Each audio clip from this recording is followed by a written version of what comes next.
Right, let's bring you another story. Now, this is a bit of a shocker for London, I think. I don't know whether you're already onto this one or not, but I'm talking to you about house prices in London. And I've been doing this for an awfully long time now. And you're probably sitting back thinking, yeah, we know this story already. House prices in London go up, they keep going up, they rise, and they rise much, much more speedily than anywhere else in the country. That's why you can sell a 2-bedroom flat in Crouch End and buy a castle in Scotland. We get it, Vanessa. You've talked about this before. Well, actually, not a bit of it. Listen to this story. New figures suggest that the number of people who've had to reduce the asking price of the London house that they're trying to sell is at its highest level in 5 years. Data from Rightmove says that 43% of sellers have dropped their asking price by an average of 7%. The article which I read yesterday also says London house prices are falling, not merely stagnating, but falling.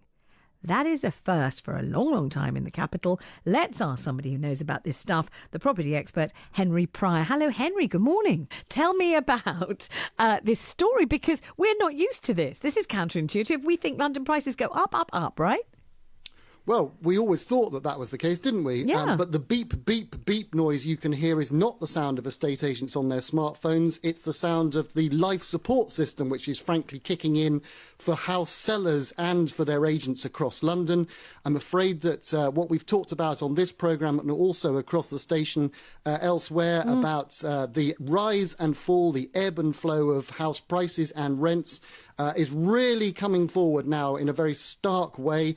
The majority of homes, prepare your small little violin, Vanessa, for this one, but the majority of homes for sale in Mayfair and Belgravia today has been on the market for over 12 months. Whoa! This is becoming a really difficult, sticky market, and it's not just asking prices, which is the report you read in our London newspaper on Monday that are falling. It's also actual deal prices, which are now starting to slide. And we got an update from the Office for National Statistics yesterday, which confirms that the north-south divide is not about high house prices in the southeast and low house prices in the north, but absolutely the reverse.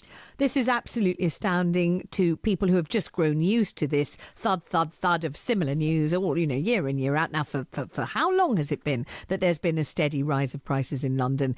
In fact, not just steady, but dazzlingly high, until the point where people are completely convinced it's just going to carry on that way. How long have prices been constantly rising before this has happened? Well, we've had a decade of what we in the industry describe as a bull market. We've seen house prices in the capital effectively double over the last 10 years, and in parts of the capital and for certain types of homes, they've done even better than that. But as we, Vanessa, you and I, bemoan the gap that is left between people who've got homes and those who haven't got homes, this is going to come as some welcome news for those who are wondering how on earth they're ever going to get onto those lower rungs of the housing ladder, how they're ever going to rent or to own something, and whether indeed they're going to have to take the advice that was again written up in the Evening Standard last night by one rather overexcited PR for one London estate agent, who suggested that those who are struggling to buy homes, even as prices start to fall, ought to be looking at perhaps fewer sandwiches for lunchtime, fewer weekend breaks, and fewer avocados. We've fewer avocados. Absolutely, we've dealt with that subject already on the show, and you can imagine the derision with which that suggestion was met by two delightful young ladies who are working their socks off and trying their best, and one of them particularly who won't have help from the bank of mum and dad, a young journalist called Jasmine, saying, "Oh, come off it, it doesn't matter if I have an avocado or not, I still won't be able to buy property." So let's get to the nitty and the gritty of this, Henry. Is this only a top end of the market story? You've mentioned Belgravia, Knightsbridge, etc., or is this something that percolates down so that even people trying to sell, a modest two-bedroom flat are going to find it hard to sell it? Well, Vanessa, what starts in prime central London, the bullseye of the national housing market, always ripples out. It's done so 3 times in my career, my 32-year career. So what starts with the oligarchs and the bankers, for which I'm sure there will be little sympathy this morning, I'm afraid will ripple out and will infect the wider market. I'm already finding professionally that prices outside the M25, St Albans, Ascot, as it rolls down the M4 and up the M1, are now coming under pressure. I looked at a property just yesterday that started life at £1 million earlier this year. It was launched in May at £1 million for a very modest home. Yes. But the price reduced by 20%. You can now, if you had £720,000, they would rip your arm off. I'm just looking down the back of the sofa, but all I can find is an old button. Unfortunately, I wish we did. Otherwise, we could go into business together and buy it. But listen, let me ask you this. You were just about to say the good news.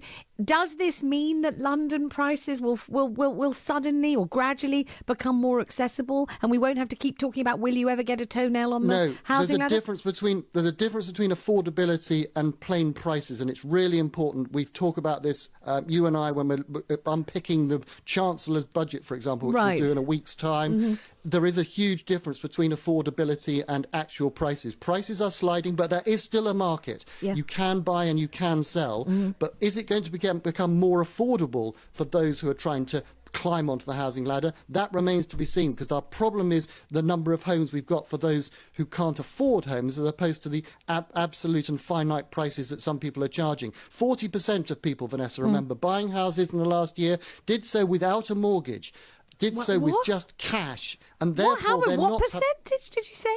40%, 40% of deals done.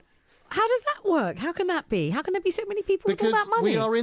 Because we're in the absurd situation today where mum and dad are lending money to their kids so their kids can afford the absurd prices that mum and dad's mates are charging for their homes. Blimey. It's a virtuous or vicious cycle. Eventually, as always, the music will stop, sanity will return. It will be painful for some, and it is very important that those who are buying make sure that they can afford the mortgage payments if they are borrowing the money, not just today, but when inevitably they rise. This market is dynamic, it is changing, and 2018 will bring up some really interesting and, for some people, some rather painful experiences. OK. Is the reason for the fall in London property prices the stamp duty, and some people say that a ridiculous level of stamp duty on prices over a certain amount, or is it Brexit and fears and nervousness so that foreign investors aren't buying London properties, or is there another reason, or is it both of those things? It's all of them, and it's more. Sure, there are an awful lot of people now, very understandably, hoping to lobby the Chancellor for his budget next week to make some changes, particularly to the high-end charges of stamp duty, land tax that buyers have to pay. 10%, we're told, of a London buyer's annual income goes in just the stamp duty alone. So it is becoming incredibly painful for an awful lot of people. But, Vanessa, stamp duty is paid, it comes out of the deal. If people are having to pay the government more in tax, they pay sellers less for their prices. So that will be one of the impacts, one of the things bearing down on prices. But the other things that you mentioned, Brexit, we may have made the decision. We know that the decision in the capital was perhaps different from the decision that was taken elsewhere across the country. But the actual divorce, the implications, the ramifications for the spring of 2019, what is that going to mean for people's jobs, for their ability to be able to pay their mortgage, or indeed, if they're fortunate enough, to invest their money? And also we see, fundamentally, governments now of all political colours and persuasions now looking very enviously at wealth as opposed to income as the source of tax revenue. All the main parties are talking about, for example, looking at land value taxes, perhaps removing the exemption for capital gains tax on people's principal residences, which made the first draft of the Conservative manifesto, for example. These are all things that make buyers very nervous. Why would you buy something today that might be cheaper tomorrow? The answer is only if you're confident you're buying it at a sufficiently discounted price. And that's the challenge that sellers and their estate agents face today. Oh, ouch. I don't know what people are thinking. They're thinking good prices are coming down, or thinking, ouch, prices are coming down. And I was hoping to live on the proceeds. They might be thinking of whatever place I was going to sell. I was going to go to the coast and buy something magnificent and live in it. Oh dear, whoops. All right, Henry, thank you very much indeed.